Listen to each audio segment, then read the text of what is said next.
Bom dia, Gustavo. Bom dia a todos os ouvintes. Mais uma vez é um prazer estar aqui com nossos ouvintes, falando sobre direito médico. Gustavo, hoje o tema é termo de consentimento livre e esclarecido. O que é? É aquele documento, é um documento básico e fundamental, em que o paciente, munido de todas as informações necessárias sobre o procedimento, ele aceita se submeter àquele tipo de procedimento indicado pelo médico. Não sei se você já passou por alguma cirurgia, Gustavo, mas é assim, quando a gente vai fazer uma cirurgia, a gente assina aquele papelzinho, eu estou de acordo, eu me responsabilizo, eu entendo... Eu passei por isso, biópsia de pulmão. Então, aí você assina lá um termo falando que você aceita submeter aquele tipo de tratamento, que você entende e consente com tudo aquilo que está escrito no papel. Por quê, Gustavo? Durante muito tempo, era uma relação assimétrica, uma relação em que o médico impunha para o paciente qual era o melhor tratamento, sem que a vontade do paciente fosse levada em consideração. Acontece que hoje a gente tem uma visão mais moderna do direito, uma visão mais contemporânea, em que deve haver o respeito ao princípio da autonomia da vontade e por consequência, o próprio princípio da dignidade da pessoa humana, em que deve ser levado em consideração o que o paciente deseja para ele mesmo como tratamento. Claro, dentro das opções viáveis e possíveis.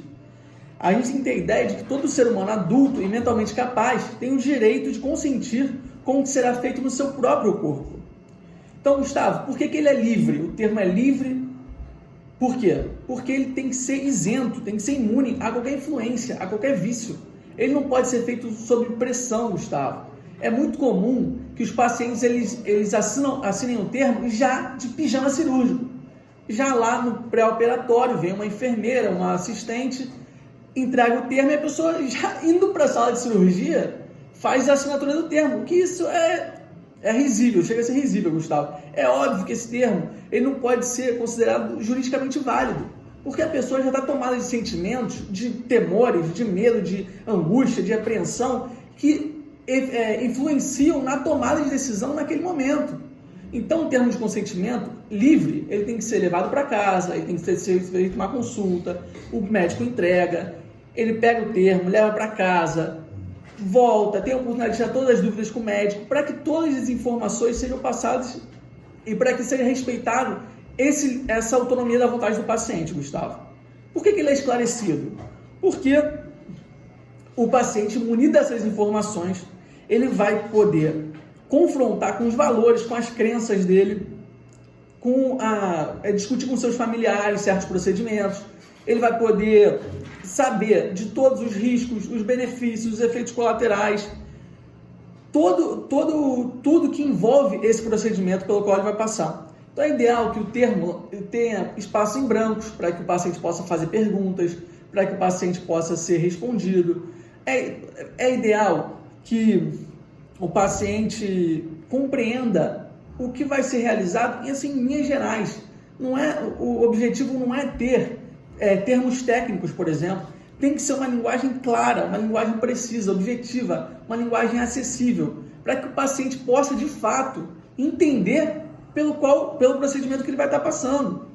Tem que ser um documento, Gustavo, específico para cada procedimento. Não pode ser aquele padrãozão, modelão, que o paciente só assina o nome e faz a assinatura. Ele só preenche os dados pessoais e faz a assinatura. Isso não pode, Gustavo. Tem que ser lá, para cada procedimento, o termo específico, com os riscos que o paciente corre, com os efeitos colaterais, com tudo, mas com as complicações, com a duração, com os cuidados de pré-operatório, pós-operatório, ou seja, todos os aspectos que envolvem o procedimento.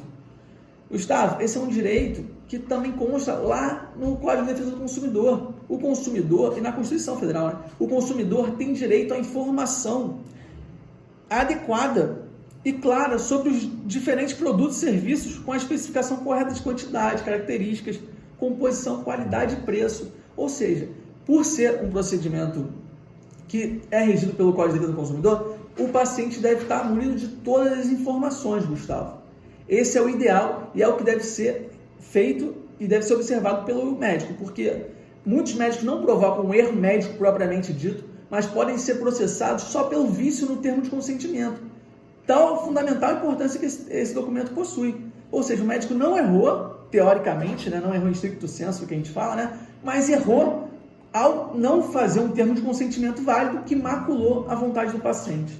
É isso, Gustavo. Espetáculo aqui a apresentação deste homem, cada dia mais informativo e cada dia mais justiceiro aqui no Sabarás. Já elogiei muitas vezes, não cansaria de elogiar.